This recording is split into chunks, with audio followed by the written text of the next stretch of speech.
Hi అండి, welcome to my channel. ఈరోజు చేసుకునే రెసిపీ చక్కెర పొంగలి. ఇది మొత్తం 2 కిలోల చక్కెర పొంగలండి. ఎలా చేయాలో చూద్దాం. ఈ పొంగల్ గుళ్ళో ఇయ్యాలనుకుంటున్నా అండి, అందుకే ప్రిపేర్ చేస్తున్నా. 5 గ్లాసులు బియ్యం అండి, కడిగి నానబెట్టుకున్నా. 1/4 కిలో పెసరపప్పు అండి, బెల్లం 1 కప్పు, చక్కెర 2 కప్పులు, 1/4 కిలో నెయ్యి అండి, 10 యాలక్కాయలండి దంచి పెట్టుకుందాం. ముంద్రి 100 గ్రాములండి, ద్రాక్ష 100 గ్రాములండి, ఎండి కొబ్బరి అరవద్దండి, అది తురుము పెట్టుకోవాలండి, 1/4 లీటర్ పాలండి.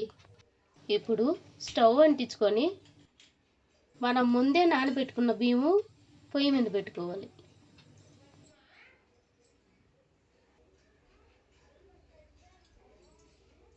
కాల్ కిలో పెసరపప్పు అండి, ముందే కడిగి పెట్టుకున్నా. ఇప్పుడు బియ్యంలో వేసుకుంటున్నా. స్టవ్ హై ఫ్లేమ్లో పెట్టుకొని ఒకసారి కలుపుకుందామండి. కలుపుకున్నాక ఒక ½ అన్ అవర్ ఉడకనియాలండి.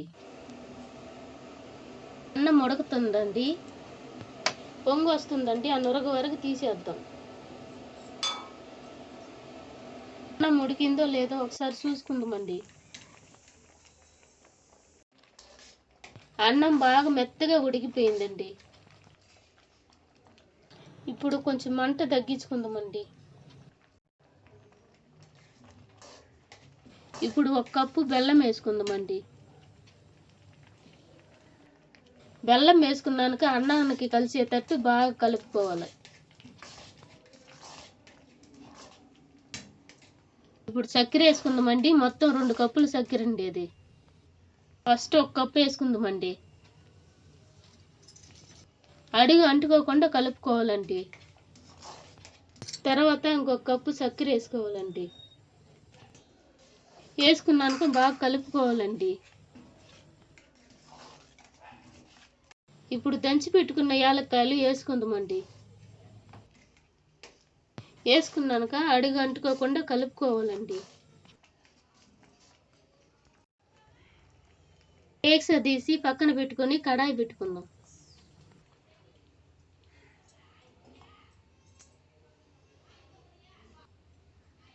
కొంచెం నెయ్యి పోసుకుందామండి.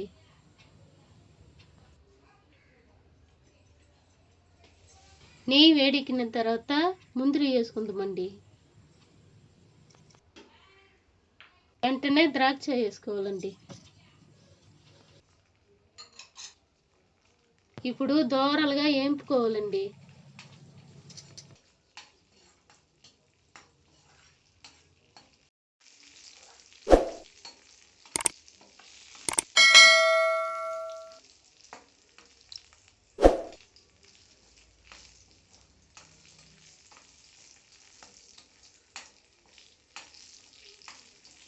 వేగినాయండి, కడాయి తీసి పక్కన పెట్టుకుందాం.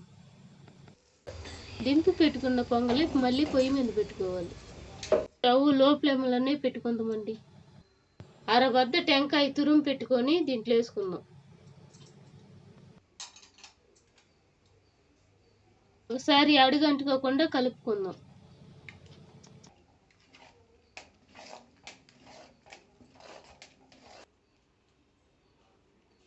ఇప్పుడు 1/4 లీటర్ పాలు పోసుకుందాం.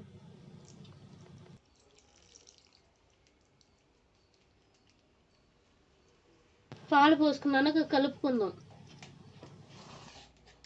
పొంగలి మంచి పాకానికి వచ్చిందండి, అడుగు అంటుకోకుండా కలుపుకుందాం.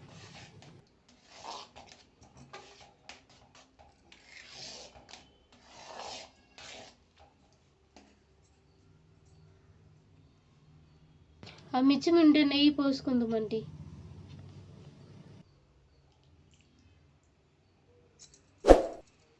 పెట్టుకున్న ముందరి ద్రాక్ష దాంట్లో వేసేసుకోవాలండి.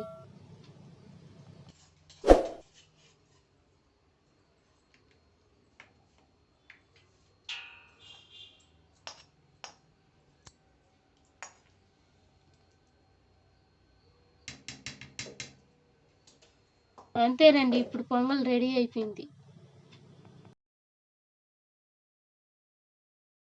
ఈ పొంగల్ గుడిలో ఇచ్చేస్తుంటానండి.